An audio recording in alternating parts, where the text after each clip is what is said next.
Assalamualaikum warahmatullahi wabarakatuh para semua penggemar MotoGP dan fannya Marc Marquez. Welcome back to my channel MotoGP Report.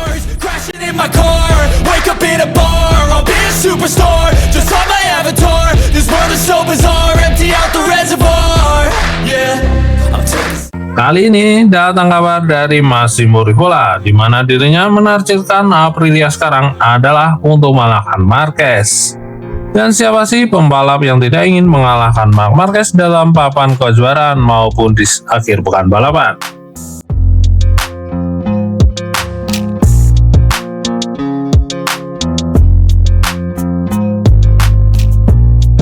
CEO Aprilia Racing Massimo Rivola menetapkan targetnya yang tidak enteng khususnya bagi Marco Bezzecchi, di mana tujuannya mereka adalah mengalahkan Marquez dan tujuannya pasti untuk mencoba mengalahkan Marquez. Lagi-lagi mereka berpatokan untuk mengalahkan Marc Marquez, di mana setelah balapan akhir pekan luar biasa di Misano, Marco Bezzecchi berhasil meraih pole position dan memenangkan balapan sprint dan finish kedua di balapan utama pada hari Minggu. Sambil terus menekan Marc Marquez hingga akhir, CEO Aprilia Racing ini pun menaikkan target tim berharap bisa menaklukkan motor Ducati yang bernomor 93 sebelum akhir musim ini. Di balapan utama Minggu seperti biasa, Marc Marquez kembali keluar sebagai pemenang, tetapi Marco dan Aprilia menjadi bintang besar di Grand Prix San Marino. Padahal trek Misano selama ini bukan sirkuit yang cocok untuk RSGP. Pembalap asal Rimini ini mendarai pole position dan kemudian memenangkan balapan sprint. Ini adalah kemenangan sprint pertama musim ini dan tidak diraih oleh Ducati atau keluarga Marquez, hampir seperti sebuah tonggak sejarah bagi MotoGP 2025. Di balapan utama Minggu, Bezzecchi memberi tekanan ketat hingga garis finish dan sempat memimpin selama 11 lap. Oleh karena itu, Rivola pun menilai akhir pekan di Romana sangatlah positif. Marco benar-benar ingin tampil maksimal dan melakukan sesuatu yang istimewa, di mana menurut saya bahkan melaju seperti saat berada di atas kemampuan motor saat ini. Melihat apa yang dilakukan pembalap lain seperti yang dilakukan Marquez, kami sangat mengingat ini tahun pertamanya bersama Aprilia dan dia sudah berada di level ini. Massimo pun menambahkan karena biasanya pembalap membutuhkan waktu untuk memaksimalkan motor, dan hari ini saya pikir Marc dan Marco hampir mirip mengalami crash karena mereka benar-benar berada di limit mereka. Mereka bermain di atas kemampuan dan itu melakukannya dengan sangat baik. Senang sekali melihat Aprilia berkembang begitu pesat. Marco Bezzecchi pun memang sedang membuat gebrakan, tetapi banyak hal yang mengatakan bahwa ukuran sebenarnya dari kekuatan sebuah motor adalah pembalap kedua atau Jorge Martin, di mana hal ini menjadi Rivola berujar, itu memang benar, tetapi saya rasa Jorge Martin belum bisa dinilai karena dia masih memiliki fase menahan diri agar tidak terjatuh. Kita harus memberinya waktu meskipun dengan kekuatan, bakat, dan keinginannya untuk mencapai target. Dia merasa sedikit lemah saat ini. Namun jika kita melihat motor-motor trackhouse seperti satelit Aprilia, terlihat jelas betapa pentingnya posisi start. Karena setiap kali Raul Fernandez start di 10 besar, dia selalu berada di antara para pembalap top. Bahkan beberapa kali mendapati 3 motor Aprilia berada di posisi 10 besar. Bahkan di sprint hari Sabtu, tapi jelas saat itu Marco yang membuat perbedaan karena hanya sedikit yang bisa mencapai target secepat itu dan setelah bidang motor. Aprilia menjadi tim pertama yang berhasil mengalahkan Ducati dalam sprint musim ini dan mampu target untuk Bezzecchi di peringkat 3 dunia. Rivola pun mengatakan bisa saja itu targetnya, tapi bukan suatu hal yang dipaksakan. Saya pikir itu sangat penting bagi perusahaan, tapi saya sering kembali ke pendekatan yang perlu kita miliki, yaitu pendekatan Marco dalam balapan.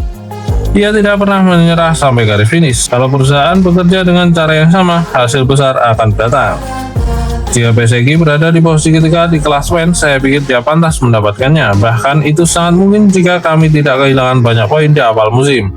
Contohnya saja di Argentina, di mana kami sangat kuat dan dia bahkan tidak berhasil di tikungan pertama, atau di Jerman ketika dia berada di posisi kedua dan terjatuh, ataupun di Barcelona di mana dia tersingkir.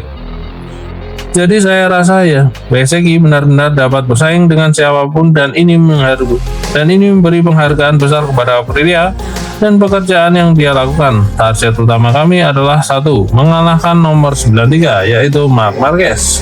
karena selalu mengingat levelnya yang sangat jauh dari pembalap lain. Dan saya yakin jika dia melihat Marco memiliki sedikit keunggulan, tapi Mark begitu kuat. Dia sangat pandai merasakan kekurangan dan di mana kelebihannya. Pertanyaan sebenarnya adalah di mana dia akan menyalip jika Marco tidak membuat sedikit kesalahan. Karena overtake yang berhasil dia lakukan kemarin di balapan sprint sungguh sangat luar biasa, ungkap Rivola. Jadi target Aprilia sekarang adalah untuk mengalahkan Marc Marquez baik itu di balapan utama maupun balapan sprint.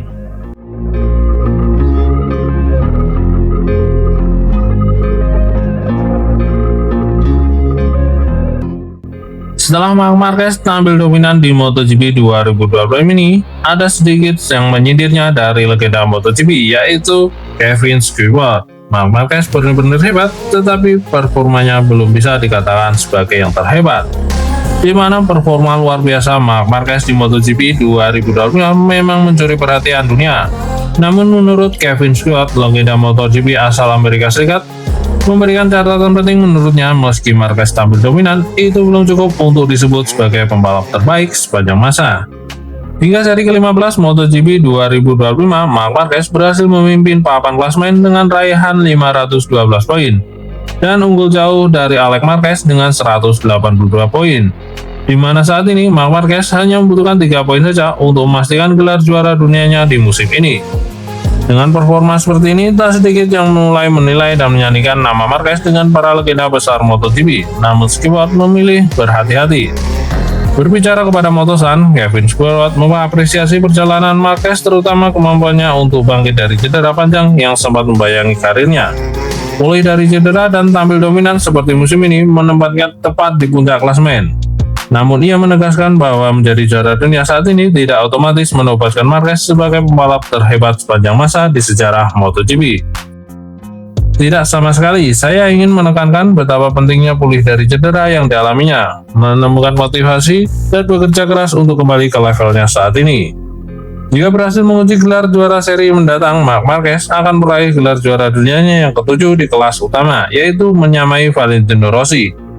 Tetapi ia masih harus mengejar Giacomo Agostini yang mengoleksi 8 gelar juara dunia MotoGP. Kesempatan Mas Marquez untuk menguji gelar juara musim ini akan hadir di seri selanjutnya, yaitu di MotoGP Jepang pada tanggal 26 sampai 28 Oktober di sirkuit Motegi. Dan ini menjadi tugas yang mudah karena dia hanya membutuhkan 3 poin untuk menguji gelar juara dunianya. Di mana kali ini Marc Marquez berharap bisa finish di MotoGP Mandalika mendatang. Seperti yang sudah kita ketahui, Marc Marquez belum pernah pun finish sekalipun di MotoGP Mandalika Indonesia. Menjelang Tour Asia, Marc Marquez pun kokoh memimpin papan klasemen dan unggul 182 poin atas adiknya sendiri Alex Marquez, dan gelar juara dunia MotoGP 2025 tinggal selangkah lagi. Di mana kemungkinan besar rider Ducati Lenovo Team itu akan dinobatkan sebagai juara dunia lebih awal di Jepang, ataupun tepatnya 6 tahun setelah dia meraih gelar juara dunia yang terakhir pada tahun 2019 bersama Honda. Balapan akhir pekan ini akan dilakukan di Motegi dan istimewa bagi Marquez. Bagaimana dia akan menghadapi GP Jepang akhir pekan depan? Saya akan bersaing di sana dengan mindset yang sama. Tentu saja ini sulit karena tubuh kita menyadari bahwa ada sesuatu yang besar sedang menunggu. Konferensi pers pada hari Kamis akan sulit karena pasti akan muncul beberapa pertanyaan yang sama.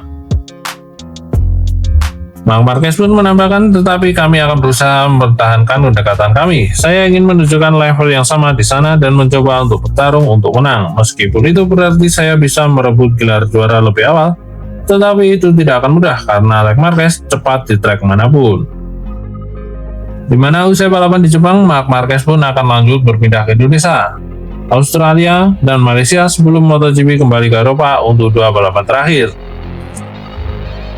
Marquez pun memiliki kesempatan untuk meraih beberapa kemenangan lagi. Apakah ada kemungkinan dia akan kesulitan di beberapa balapan? Di Mandalika dan Jepang, saya belum pernah bisa menyelesaikan balapan di Mandalika. Saya berharap bisa melewati garis finish di balapan hari Minggu tahun ini dan naik podium dan di sana, ungkap Marc Marquez. Marquez pun melanjutkan, bagi saya Mandalika dan Sepang adalah trek yang paling sulit. Tapi kita tidak pernah tahu. Misano adalah trek yang sangat saya sukai, tapi level Marco Bezzecchi sangatlah besar. dan saya selalu sama di tahun ini. Di setiap balapan selalu ada pembalap yang sangat cepat.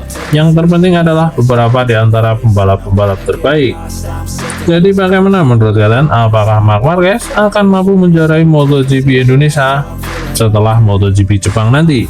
Patut kita tunggu penampilan Marc Marquez di MotoGP Indonesia. Mungkin cukup sekian berita dari Mimin, dan sampai ketemu di berita selanjutnya. Wassalamualaikum warahmatullahi wabarakatuh.